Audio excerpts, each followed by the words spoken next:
नमस्कार, आप देख रहे हैं नेशन न्यूज़ 10 और मैं हूं आपके साथ ऋचा। चलिए शुरुआत करते हैं खास खबरों के साथ बुलेटिन की। बिजनौर के सियोहारा में स्वास्थ्य विभाग ने अवैध तरीके से चल रहे नेशनल हेल्थ केयर सेंटर को सील कर दिया है। स्वास्थ्य विभाग के धामपुर नोडल अधिकारी डॉक्टर देवीदास ने अस्पताल के मानक पूरे न होने के कारण ये कार्रवाई की है। इसके बाद जिले भर में फर्जी डॉक्टरों ने हड़कंप मच गया है। दरअसल टांडा गांव की निवासी निर्मला का नेशनल हेल्थ केयर सेंटर के डॉक्टर ने ऑपरेशन किया था। ऑपरेशन के दौरान डॉक्टरों ने लापरवाही बरतते हुए पीड़ित महिला के पेट में पट्टी और कॉटन छोड़ दी थी, जिसके बाद पीड़िता ने स्वास्थ्य विभाग से कॉटन पेट से निकालकर मुंह के रास्ते आने की शिकायत की थी। मामले पर कार्रवाई करते हुए बिजनौर स्वास्थ्य विभाग ने नेशनल हेल्थ केयर सेंटर अस्पताल में सील लगा दी है। वहीं खबर मिली है कि स्वास्थ्य विभाग के नोटिस का डॉक्टरों ने कोई जवाब नहीं दिया था। आपको बता दें कि बीते दिन नेशन न्यूज़ 10 ने इस खबर को प्रमुखता से दिखाया था। फिलहाल अस्पताल से सभी डॉक्टर फरार बताए जा रहे हैं। इस पूरे घटनाक्रम पर बिजनौर स्वास्थ्य विभाग के धामपुर नोडल अधिकारी डॉक्टर देवीदास ने बताया कि हॉस्पिटल मानक के अनुरूप नहीं चल रहा था, जिसको शिकायत के आधार पर जाँच करने के बाद हॉस्पिटल पर सील लगा दी गई है। ऑपरेशन करवाया था, जब से पलटी का रास्ते वो निकली, मैं शहर अस्पताल ढूंढ दिया, नोट लगा दिया, 3 लाख रुपया लग गया मुझको। मेरे बच्चे भी जरा जरा से मैंने माँ खोल कर न देखी, 3 महीने चलो बाल को कुछ देख रहे। क्या समस्या हुई थी आपके बताओ? बस ये ऑपरेशन ही कराया बस। तो ऑपरेशन में क्या दिक्कत हुई? ऑपरेशन में दुकान भाई जो खा रही वो पलट रही हूँ, पानी भी नहीं पिया जा रहा। अमरोहा में एक टेलर की रातों रात किस्मत चमक गई। टेलर ने 500 रुपए के लॉटरी टिकट से 2.5 करोड़ रुपए जीत लिए हैं। टेलर के परिवार में खुशी का माहौल है। लोग घर पर बधाई देने आ रहे हैं। आपको बता दें कि पंजाब में लॉटरी कार्यालय पर कागजी कार्रवाई पूरी हो चुकी है। टेलर को जल्द ही बैंक खाते में मिल जाएगी रकम। क्या नाम है आपका? मेरा नाम प्रीति सैनी है। जी बताएं, आज जो जैसे लॉटरी का मामला चल रहा है उसमें आपकी लॉटरी लगी है ऐसा सुनने में आया है, क्या है पूरा मामला बताएं हमें। हमने 20-25 दिन पहले एक होली बम्पर की लॉटरी का टिकट ली थी। आ जाओ जी। और उसमें अभी हमारा फर्स्ट प्राइज लगा है जी। होली बम्पर का। अच्छा, इससे पहले कितनी बार खरीद चुके हैं आप? 4-5 बार करीब लिया था। अच्छा, कुछ लाभ मिला पहले? हाँ, एक बार हुआ था लेकिन वो क्लेम नहीं कर पाए थे हम लोग। अच्छा, इस बार जैसे आपको पता कैसे चला? 11 मार्च को हमारे पास उन्हीं के द्वारा कॉल आया था शाम जी। को 6:30 बजे। जी। कितने रुपए की लॉटरी बताई गई है आपसे? 2.5 करोड़ की। अच्छा, ये कैसे आपको प्राप्त होने का बताया गया है कि कंपनी से चेक मिलेगा या कैश मिलेगा? नहीं, ये हमारे बैंक अकाउंट में आएगा। अच्छा, आपका बैकग्राउंड जैसे पति क्या करते हैं? वो कटिंग मास्टर है। अच्छा।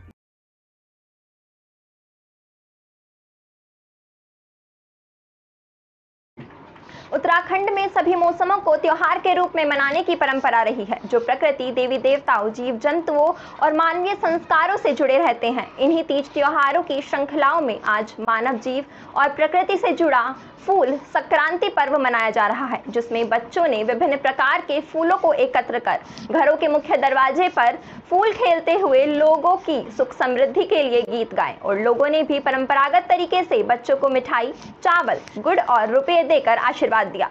आपको बता दें कि ये पर्व फूलदोई के नाम से जाना जाता है, जिसमें 15वें दिन अंग्यार वृक्ष को पूजा जाता है। साथ ही 20वें दिन जंगल के राजा बाघ और शेर की पूजा की जाती है। त्योहार मनाया जाता है। हमारे पारंपरिक भाषा गढ़वाली में इसको फुलफुल खाजा के रूप में मनाया जाता है। तो ये वर्षों से हमारे पूर्वजों के ही ज़माने से त्यौहार बड़े हर्ष और उल्लास के साथ मनाया जाता है। और इसमें हमारे गाँव से जो बच्चे होते हैं, छोटे बच्चे नौनिहाल, तो वो फूल लेके हर किसी के घरों पे, उनके दहलीज पे फूल डाल के एक गाना बोलते हैं कि फुल फुल खाजा फुल फुल चौं। तो पहले जो घरों पे जो हमारे बुजुर्ग थे तो एक गाना था ये दे बुडई सपे चौं, तो उसमें बच्चों के लिए वहाँ से चावल और ये हमारे पारंपरिक जो अनाज होते हैं, तिल होता है, और उस जमाने के हिसाब से उस समय मिठाई के रूप में गुड़ को दिया जाता था। अगर आप हार्ट अटैक के मरीज हैं तो आपको अब बड़े शहरों में भटकने की ज़रूरत नहीं है, क्योंकि हल्द्वानी में अब जटिल से जटिल ऑपरेशन भी संभव है। ऑस्ट्रेलिया से हार्ट अटैक विशेषज्ञ और लखनऊ अस्पताल में विशेषज्ञ भी कर रहे डॉक्टर सुधीर राठौर साई हॉस्पिटल में अपनी सेवाएं दे रहे हैं। ऐसे में हार्ट के मरीजों के लिए ये एक अच्छी खबर है। डॉक्टर सुधीर राठौर अगले अलग विधि से हार्ट अटैक की सर्जरी करने में जाने माने अनुभवी चिकित्सक होने के साथ ही वर्तमान में ऑस्ट्रेलिया के एक बड़े हार्ट इंस्टीट्यूट में कार्य कर रहे हैं। आज एक प्रेस वार्ता के दौरान डॉक्टर राठौर ने बताया कि अब वे हल्द्वानी के साई अस्पताल में महीने में 2 से 3 बार आया करेंगे। अगर ज़रूरत पड़ी तो मरीजों को हार्ट सर्जरी भी प्रोवाइड कराएंगे। तो उनको करने के लिए स्पेशल स्किल से उनको खोला है और स्टैंड से किया था। खर्चे की बात है वो दोनों, जैसे डॉक्टर साहब ने बताया, आयुष्मान स्कीम में हुए हैं, तो उनमें जो सारा इक्विपमेंट लगेगा वो उसी स्कीम के थ्रू लगेगा। तो ये इसमें काफ़ी इक्विपमेंट का भी यूज़ होता है कई बार, लेकिन वो सब जो है क्या कहते हैं वर्कशॉप के लिए उसको डॉक्टर साहब ने इंतजाम किया था। हम लोग यहाँ पर क्योंकि हमारा NABH हॉस्पिटल है, तो इस बीच में जो अभी जितने भी हमारे जो पेशेंट्स हैं जिनके पास आयुष्मान कार्ड हैं, उनको हम ये सुविधाएं दे। कार्ड के लिए जो मोदी जी ने सेवा दी है उत्तराखंड में, ख़ास तौर से लोगों को बहुत फ़ायदा हो रहा है। इसमें से ऐसे मरीज जो पहले कभी हार्ट का इलाज अफोर्ड नहीं कर सकते थे, जिसमें स्टेंट का खर्चा और अस्पताल का खर्चा 1.5 से 2 लाख आता था, आज आयुष्मान में वो फ्री में कर रहे हैं हम लोग। हरिद्वार ज्वालापुर कोतवाली क्षेत्र में घर बैठे पैसे कमाने का झांसा देकर एक युवक से 8 लाख रुपए की ठगी का मामला सामने आया है। पीड़ित ने इस संबंध में कोतवाली ज्वालापुर में अज्ञात युवक के खिलाफ धोखाधड़ी का मुकदमा दर्ज कराया है। पुलिस मामले की जांच में जुट गई है। साथ ही पुलिस ने लोगों से भी अपील की है कि इस तरह के झांसे में न आए। SP क्राइम रेखा यादव का कहना है कि अंकित गुप्ता निवासी चाकलानू घुंघाल रोड पर धोखाधड़ी से संबंधी तहरीर दी है। अंकित गुप्ता ने पुलिस को बताया कि उसके मोबाइल फोन पर 13 जनवरी और 8 फरवरी को व्हाट्सएप पर एक मैसेज आया।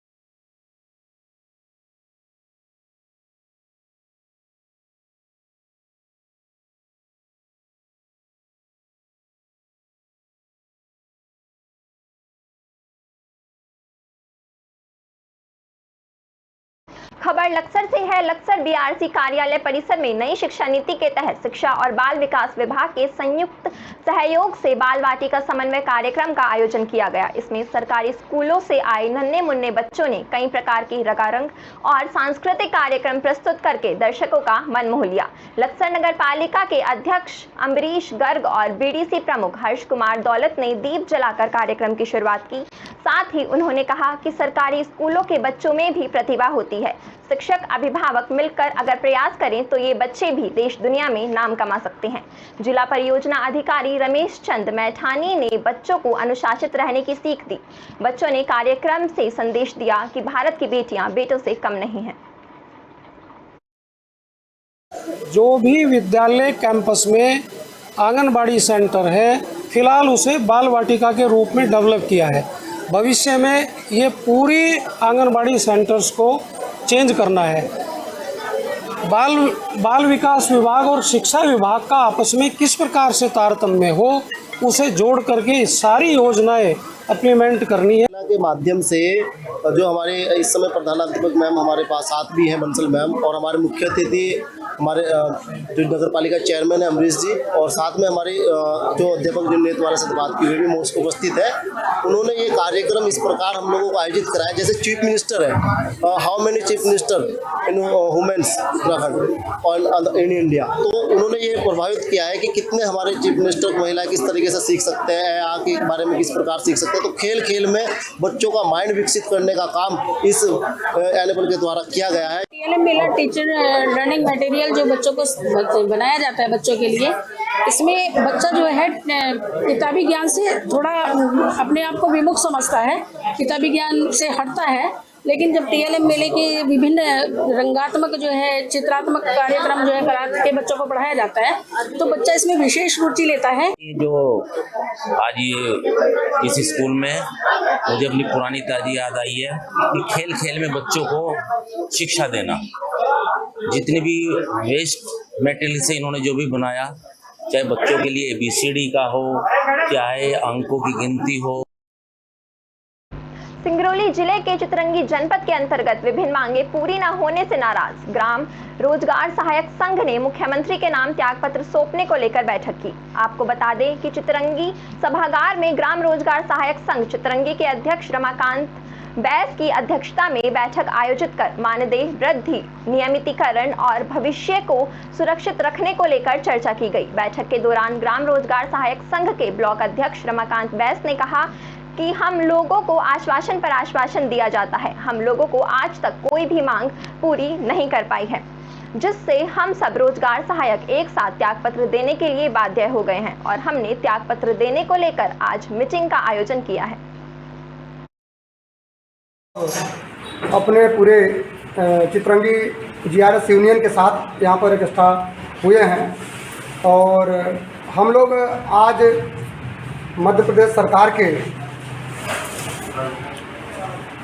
संबंध में हमारी लगभग 7 वर्षों से मानदेय को बढ़ोतरी को लेकर के, नियमितीकरण को लेकर के हम लोग कई बार विधायक, सांसद और मंत्री, मुख्यमंत्री को ज्ञापन दे चुके हैं और हमारी बातों को दरकिनार किया जा रहा है, हमारी बातों पर विचार नहीं हो रहा है। आज 6-7 साल हो गए, एक भी पैसे हम लोगों के मानदेय में बढ़ोतरी नहीं हुई। सिंगरौली में ग्राम जुवाड़ी के रजक मोहल्ला में नल जल योजना के तहत पानी कनेक्शन का कार्य प्रारंभ हो गया है। वार्ड 36 में कई जगह पेयजल की समस्या लंबे समय से बनी हुई थी, जिसका समाधान लिए यहां के पार्षद प्रेम सागर मिश्रा ने नियम अधिकारियों से लेकर कलेक्ट्रेट तक मौखिक व लिखित पत्राचार भी किया था। कांग्रेस पार्षद प्रेम सागर मिश्रा ने बताया कि निगम आयुक्त ने मामले को संज्ञान में लेते हुए अधिकारियों को निर्देशित किया है, किसी भी कड़ी में नल जल योजना के तहत ग्रामीणों को पानी कनेक्शन देने का कार्य प्रारंभ किया गया है। वहीं समस्या से निजात पाने पर ग्रामवासियों ने कांग्रेस पार्षद प्रेम सागर मिश्रा के प्रयास की सराहना की। वार्ड क्रमांक 36 जुवाड़ी का रजक मोहल्ला है, यहाँ का पानी का काफ़ी अभाव था। वह कार्य आज जो नगर पालिका निगम द्वारा एक्सटेंशन अमृत योजना 1 के तहत हुआ है, उससे कार्य प्रारंभ किया गया है, जिससे कि कनेक्शन और कुछ पाइपलाइन बची हुई है, उसे बिछाने का कार्य होगा। जो हमारे 15-20 घर इधर में हैं, उन रहवासियों भाइयों को पानी मिलेगा और इस कार्य प्रारंभ होने को देखकर रहवासियों में काफ़ी खुशी का माहौल है। प्रेम सागर मिश्रा, पार्षद, वार्ड क्रमांक 36। मौसम विभाग का अलर्ट जारी हुआ है। उत्तराखंड के पर्वतीय से लेकर मैदानी इलाकों में बारिश के साथ साथ बिजली गिरने की आशंका जताई गई है। साथ ही मौसम विभाग ने अगले 16 मार्च से लेकर 20 मार्च तक अधिक बारिश और ओलावृष्टि की संभावना भी जताई है। नमस्कार, मैं विक्रम सिंह, निदेशक मौसम केंद्र देहरादून।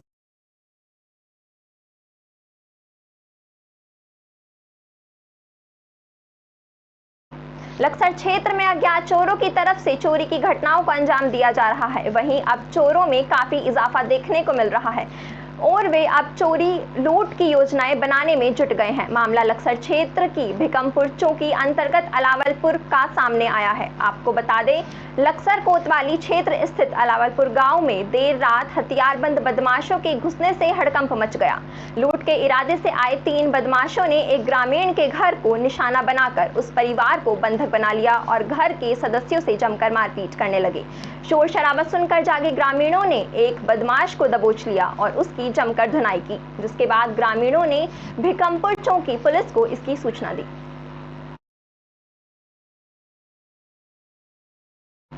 बीरसिंहपुर पाली में सत्ता बदली, शासन बदला, लेकिन कुछ नहीं बदला तो वो शासकीय महाविद्यालय बीरसिंहपुर पाली के शिक्षक और कॉलेज का रवैया। जी हां, बिल्कुल ठीक सुना है, हम बात कर रहे हैं मध्य प्रदेश के उमरिया जिले के बीरसिंहपुर पाली में स्थित शासकीय महाविद्यालय पाली की, जहां आज महाविद्यालय की समस्याओं को लेकर अखिल भारतीय विद्यार्थी परिषद पाली के कार्यकर्ताओं व छात्रों द्वारा पाली तहसीलदार को मुख्यमंत्री के नाम ज्ञापन सौंपा है। विद्यार्थी परिषद छात्र नेता आकाश तिवारी ने कहा कि महाविद्यालय में पढ़ने आ रहे छात्र छात्राओं का भविष्य के साथ शिक्षा के प्रति खिलवाड़ किया जा रहा है। महाविद्यालय में पदस्थ प्रोफेसर हो या अतिथि विद्वान, जिनका महाविद्यालय आने की कोई समय सीमा निर्धारित नहीं है, छात्रों की पढ़ाई की उन्हें कोई चिंता नहीं रहती, जबकि कॉलेज के छात्र छात्राएं पढ़ाई के लिए क्लास में टकटकी लगाए बैठे रहते हैं या बाहर मैदान में बैठे रहते हैं। हालांकि शिक्षकों के कॉलेज का समय 10:30 से शाम 4 बजे तक का रहता है, लेकिन पाली के इस महाविद्यालय में शिक्षक कब आते हैं और कब चले जाते हैं वो अपने मन के मालिक हैं। ये तो महाविद्यालय के प्राचार्य का भी नहीं पता रहता। जी हाँ, शासकीय पाली महाविद्यालय के कुछ छात्र यहाँ ज्ञापन देने के लिए तहसील कार्यालय आए थे। उनके द्वारा ज्ञापन दिया गया है और बताया गया है कि पढ़ाई उनकी ठीक से नहीं हो पा रही है और शिक्षकों की उपस्थिति भी बराबर नहीं होती है। विद्यार्थी परिषद जिला उमरिया की पाली इकाई के महाविद्यालय द्वारा एक ज्ञापन दिया गया, जो कि अनुभाग के अधिकारी तहसीली में दिया गया। उसमें महाविद्यालय की कुछ समस्याएँ ऐसी हैं कि यहाँ पे कक्षाएँ संचालित नहीं हो रही हैं, शिक्षक कब आते हैं कब जाते हैं इसका कोई हिसाब नहीं है कि उमरिया और शहडोल से शिक्षक आ रहे हैं, क्योंकि कब आते हैं कब जाते हैं किसी को नहीं पता। यहाँ पे कक्षाएं संचालित नहीं हो रहे हैं, छात्र छात्राएं जो हैं वो ग्राउंड में बैठे हैं, कक्षाओं में नहीं बैठे हैं, इससे कक्षाएं संचालित नहीं हो पा रही। ऐसी ही देश और दुनिया की बड़ी खबरों के लिए देखते रहें नेशन न्यूज़ 10। नमस्कार।